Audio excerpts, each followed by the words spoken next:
Vamos nessa então, gente, porque uma carta assinada por ex-presidentes, parlamentares e também estudiosos afirma que os atos convocados pelo presidente Jair Bolsonaro para amanhã, dia 7 de setembro, representam uma insurreição e ameaçam a democracia aqui no país. O documento divulgado hoje revela que diversos países estão com os olhares voltados ao Brasil e deixa claro que a comunidade internacional não vai tolerar rupturas democráticas. O texto diz que Bolsonaro e seus aliados, incluindo policiais militares e dirigentes públicos, estão preparando uma marcha nacional contra o Supremo Tribunal Federal e também contra o Congresso Nacional. A carta também relembra que o presidente da República vem fazendo diversos ataques às instituições democráticas e cita como exemplo o episódio em que Bolsonaro pediu a realização das eleições em 2022 através do voto impresso. É o que a gente vai discutir agora com os nossos comentaristas e eu vou diretamente para os Estados Unidos falar com o nosso Consta. Fala, Consta, boa tarde para você, tudo bem, meu amigo? Eu já quero começar te perguntando e querendo que você faça uma análise justamente do discurso de amanhã. Qual discurso vai imperar na manifestação de 7 de setembro?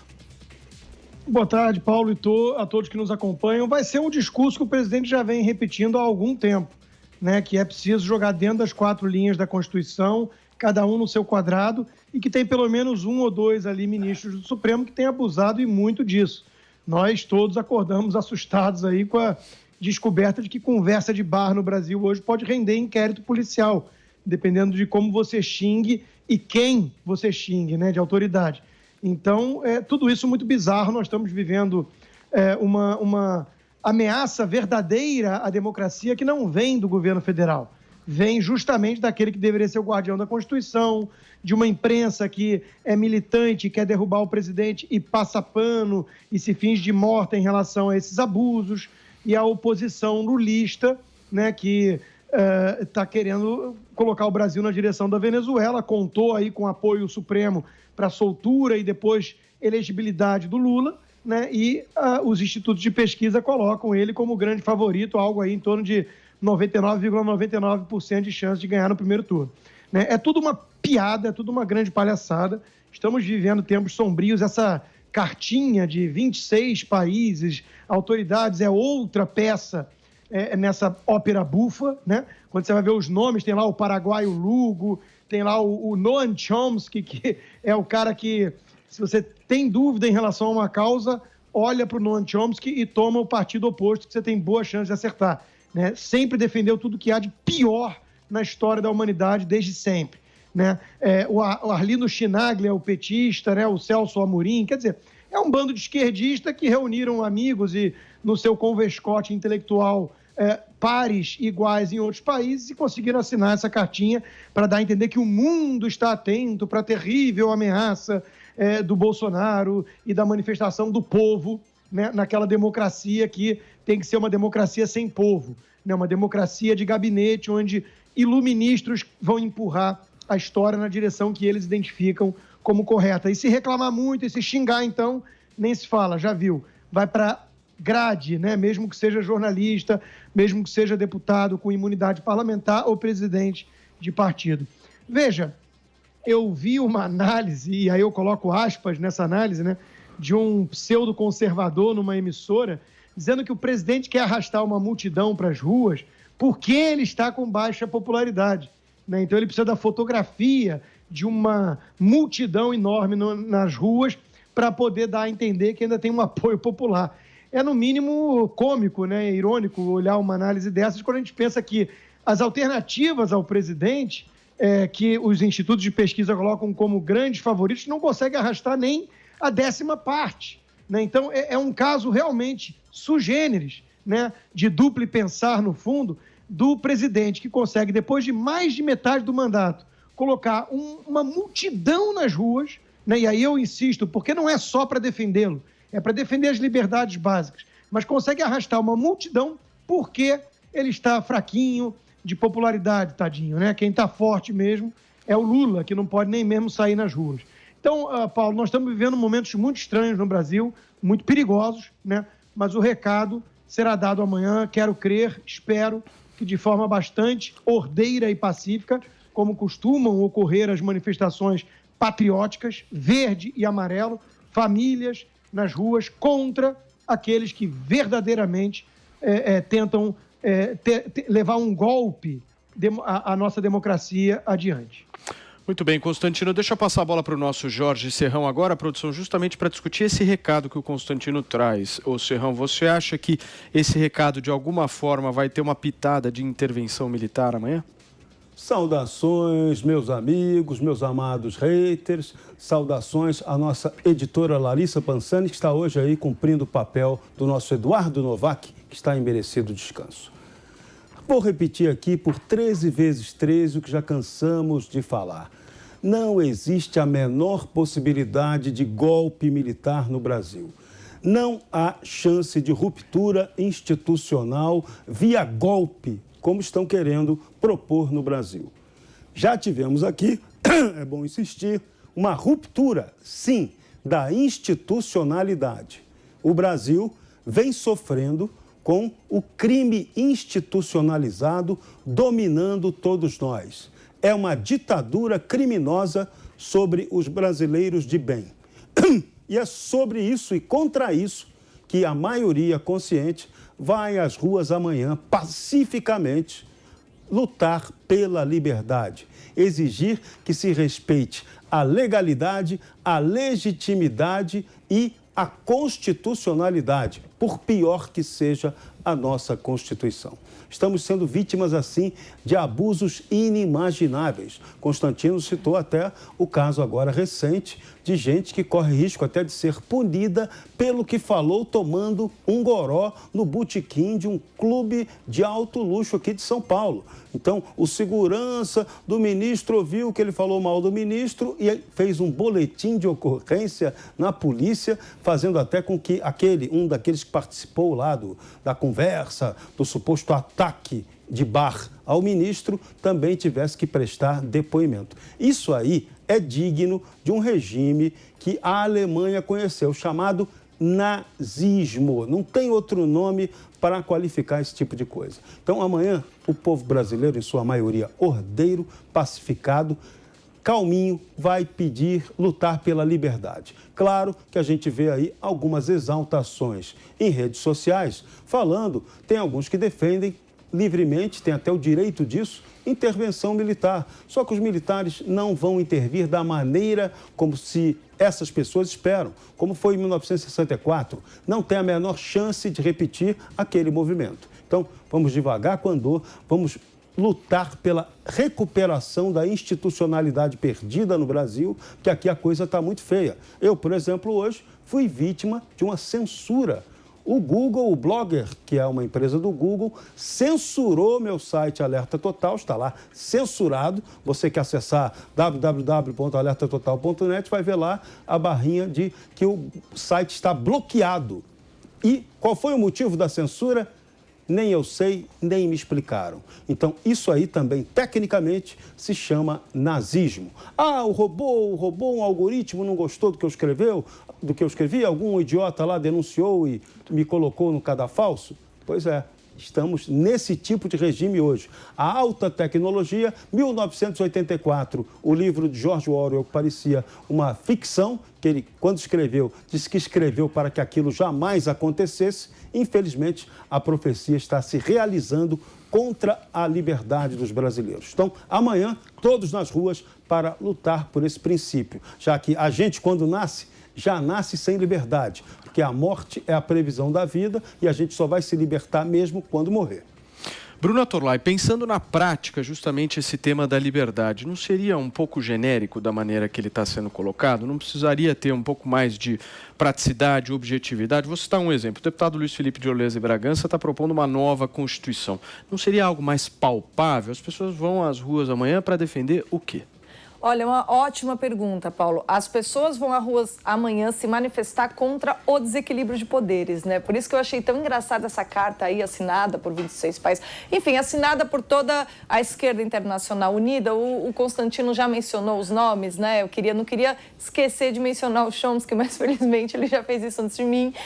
Se a gente analisa o teor dessa carta, a gente percebe que se tenta redescrever o movimento de amanhã como um impulso contra um suposto equilíbrio das instituições democráticas no Brasil, quando, na prática, o que faz com que as pessoas saiam de casa amanhã para se manifestar, ainda que nessa bandeira genérica da liberdade, o que realmente impulsionou e fez com que essa manifestação pegasse foi a insatisfação diante do patente desequilíbrio de poderes. E por desequilíbrio de poderes, como que eu poderia explicar aqui, né? As pessoas nem sempre conseguem exprimir, mas o que incomoda é justamente ver o Supremo avançar sobre um poder que não lhe pertence e o Legislativo, que teria a possibilidade de proteger o poder que é o do povo, porque o Legislativo é justamente, entre as três instituições, Executivo, Legislativo e Judiciário, o Legislativo é aquela que representa o povo brasileiro, mas o Legislativo, em nome do povo brasileiro, tem dado um chega para lá no Supremo, dizendo,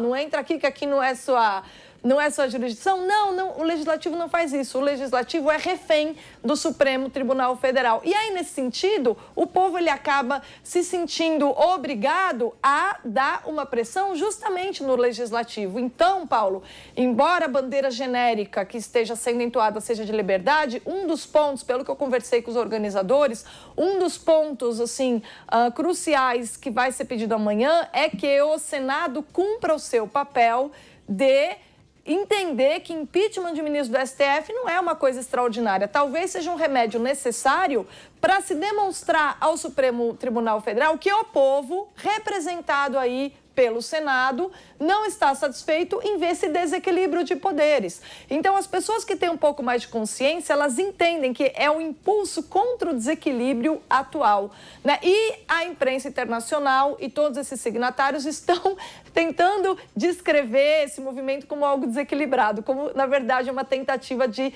falar aí para o Legislativo, acordem, restabeleçam o equilíbrio que está nas mãos de vocês, né?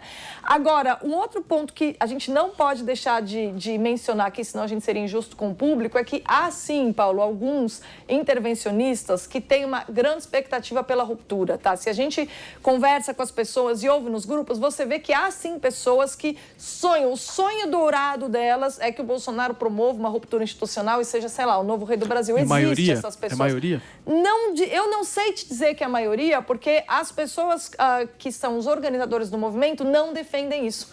Então, eu diria que isso está na base, há pessoas na base, porque o Brasil é um país de tradição política personalista. Então, há sim, como a gente tem pouco tempo de democracia, né, pouco tempo de entender qual é o papel de cada uma das instituições. Por exemplo, o pessoal fala, o Senado não representa. E aí eu digo para a população, mas peraí, Senado é voto majoritário? Congresso a gente tem problemas, eleição proporcional, mas Senado é voto majoritário. Foram vocês que votaram nessas pessoas. Todo mundo tem responsabilidade pela crise institucional. Todo mundo tem responsabilidade por termos aí um Senado que é refém do Supremo Tribunal Federal, porque Senado é voto majoritário. Entra lá quem conseguiu mais voto. Então, há uma responsabilidade coletiva pela crise institucional, mas falta paciência de uma parte do eleitorado em entender que só o tempo consegue corrigir. Contudo, a gente sabe, tanto por parte dos organizadores do movimento, desse movimento, quanto pelos próprios militares, que não há nenhuma intenção de se defender ruptura institucional, nem por parte dos militares, como o Serrão apontou muito bem, nem por parte daqueles mais conscientes de que se sai à rua pedindo liberdade, porque num clima de desequilíbrio entre os poderes, fica impossível a defesa das liberdades individuais que cabe ao Congresso resguardar. Consta, eu quero te ouvir também, meu caro, sobre essa objetividade que a gente está conversando aqui, que a Bruna colocou agora. Como é que você vê essa objetividade, essa praticidade no que se refere ao principal objetivo, que é o quê da manifestação de amanhã?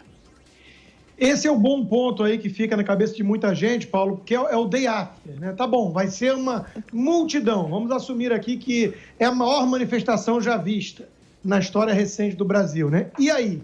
O que acontece no dia seguinte? Essa é a pergunta que fica na cabeça de muita gente. Tem alguns que acham que tem que ocupar, o que eu sou totalmente contra, porque eu acho que essa coisa de ocupação, via de regra, é da esquerda, que tem os seus desocupados, os seus militantes mortadela, dinheiro de ONG, do Soros, e pode bancar esse tipo de coisa. A direita, o cidadão patriota, ele tem que voltar a trabalhar, né?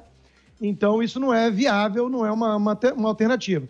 Eu acho que, de prático, de concreto, Paulo, é dar um aviso muito claro para aqueles que estão costurando, sim, uma espécie de golpe para tentar derrubar o Bolsonaro à luz do dia, de que o custo de fazer isso vai ser alto demais. Ou seja, se eles querem brincar de levar o Brasil na direção de fato de uma convulsão social, de uma guerra civil, eles vão ter que saber que é isso que eles estão fazendo.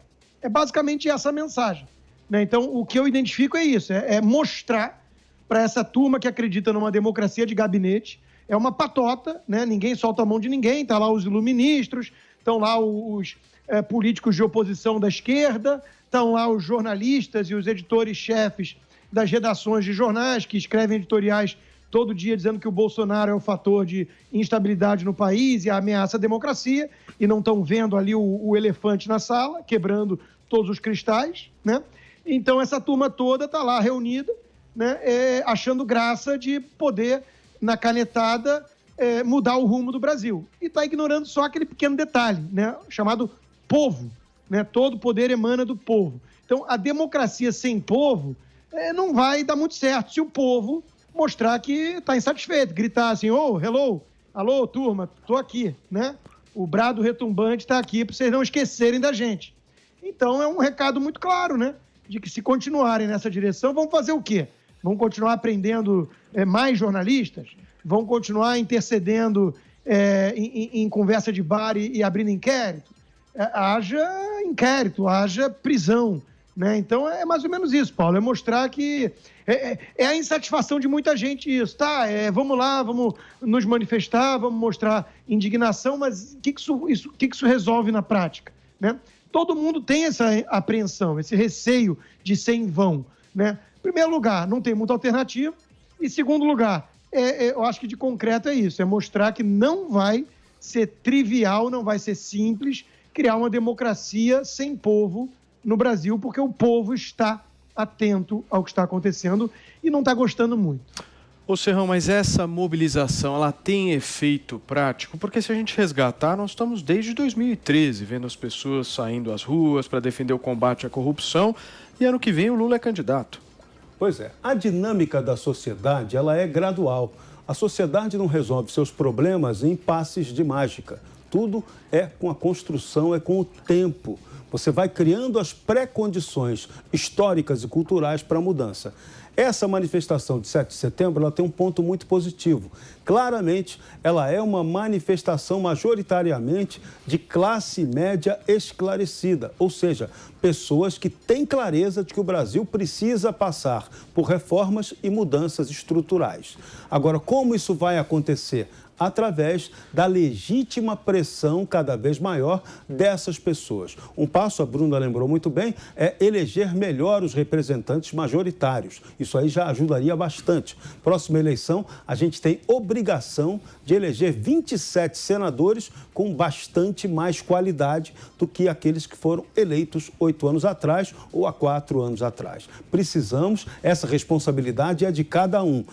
Mas tem a fraude. Não, vamos esquecer isso. Vamos nos concentrar em eleger os melhores. Os melhores precisam voltar a fazer política no Brasil, porque senão a gente vai ter o que temos hoje, a mediocridade absoluta, né? É um Supremo Tribunal Federal exercendo um poder supremo que não é dele sobre os outros poderes e aquele que poderia refreá-lo, que seria o Senado Federal, não cumprindo o seu papel de restabelecer o equilíbrio institucional. Então, é preciso também, junto com isso, que o presidente da República desenvolva uma capacidade maior de diálogo, criando menos frente de conflito exagerado, que ele aponte as soluções e utilize, sim, a liderança que ele tem demonstrado para mobilizar as pessoas em favor de causas palpáveis. Esse ponto que o Paulo falou ainda há pouco, a Constituição proposta pelo deputado Luiz Felipe de Orleans e Bragança, a libertadora, é uma boa ideia. Vamos discutir essa proposta. É preciso que a gente tenha clareza, liberdade e inteligência para buscar algo concreto e não ficar viajando na maionese institucional pensando soluções mágicas, porque a história não produz esse tipo de solução. Agora é preciso muito cuidado. O Poder Supremo, o establishment, os poderes dominantes, os donos do poder no Brasil, estão abusando, exagerando demais na dose de medidas autoritárias e de abuso de poder contra a população. Uma hora, aquele ratinho acuado pode se transformar no leão que o grande Sun Tzu já previu. É melhor tomar cuidado com isso. Bruno Atorlá, estamos aqui dia 8 de setembro, quarta-feira. O que mudou? Olha só, o que tem que mudar, senão o Brasil é um país que não vai ter jeito, é o que os poderes têm de se perguntar diante de uma massa que sai à rua, ainda que sem tanta pauta definida, tá, Paulo? O que pode mudar é o seguinte: será que aqueles que estão nas instituições, diante da insatisfação popular, vão se olhar no espelho, vão se perguntar o que eles têm feito de errado? Porque a gente está aqui tentando definir, né? Não, mas qual é o objetivo da manifestação? Veja, as pessoas, os seres humanos, a maior parte dos seres humanos não é movido necessariamente pela racionalidade, para ter isso claro em mente, e sim pelas emoções. Então, as pessoas, elas não saem na rua com uma pauta clara, racionalmente definida. Os líderes de movimentos, talvez, mas as pessoas que vão para a rua, elas vão movidas por uma raiva, por uma indignação, dizendo, pelo amor de Deus, o que é que vocês estão fazendo aí? Então, uma manifestação do porte, da que talvez seja a de amanhã, ela é um alerta para que aqueles que ocupam as instituições se perguntem, nossa, o que é que nós estamos fazendo? Então, na quarta-feira, se aqueles que ocupam as instituições democráticas não se olharem no espelho, a gente pode ter problema mais para frente, porque é isso que a gente espera que aconteça, né? Que eles se toquem de que algo há de errado com a nossa democracia. Então, Constantino, ministros do Supremo Tribunal Federal e outros representantes de instituições aqui no país vão ficar tocados com a manifestação de amanhã? Não dá para ter a menor esperança de persuadir, de apelar aos nobres sentimentos alguém como o próprio Alexandre de Moraes, que vem fazendo o que vem fazendo. Eu acho que tem que ser realmente um recado muito claro, né, de que vai ter consequência. É só isso. Ele tem que apelar aos seus próprios interesses.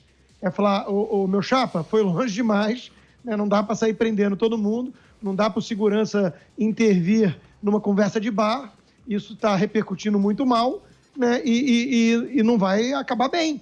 Então, persuadir alguém como Barroso, alguém como Alexandre de Moraes, não dá, até porque eles estão numa bolha. É o que o próprio presidente falou, vem aqui para cima do carro de som, vem ver o povo, né? Eles não conhecem povo, eles estão lá isolados, insuflados, blindados, protegidos por uma imprensa que igualmente despreza o povo e não quer saber do povo, né? Representados pela filósofa Marilena Chaui, que ao lado do Lula ria da classe média, que chamava de idiota, que odeia a classe média fascista, é o que ela dizia para despertar risos do Lula. Essa gente não quer saber de povo, de classe média esclarecida, como colocou o Serrão.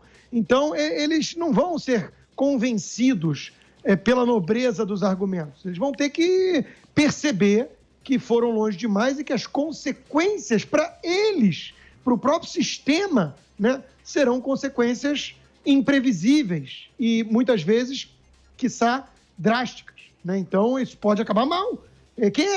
A quem interessa uma convulsão social? A quem interessa, de fato, uma guerra civil no Brasil? E como é que isso vai terminar? Ninguém sabe.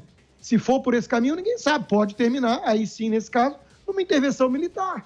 E isso vai ser bom para esses ministros? Então, assim, o problema é que foram pro tudo ou nada, né? Estão dobrando a aposta a cada dia, o que vai numa progressão geométrica, numa escalada assustadora, e é difícil imaginar um final muito feliz para isso. Um dos lados vai perder, Paulo. E eu espero que qualquer saída encontrada seja institucional e dentro da Constituição, porque a alternativa é sempre muito, muito ruim. Serrão, para a gente fechar. Não dá para levar esse confronto institucional ao limite ao qual ele está sendo levado. Então, nós, segmento esclarecido da sociedade, a gente tem que definir uma pauta que pode resumir tudo. E ela é reforma política. Da mesma forma como na década de 80 tivemos as diretas já que mobilizaram o Brasil, a reforma política, que não vai acontecer tão cedo, nessa legislatura pelo menos, mas ela precisa ser uma bandeira que tem que ser levada para a próxima legislatura, porque sem reforma política profunda, nada vai mudar nesse Brasil. Aqueles deputados, senadores que estão lá, muitos governadores, senadores, não representam a vontade da maioria do povo brasileiro. E a gente tem que fazer com que represente. Então, reforma política já. Essa é a bandeira consciente.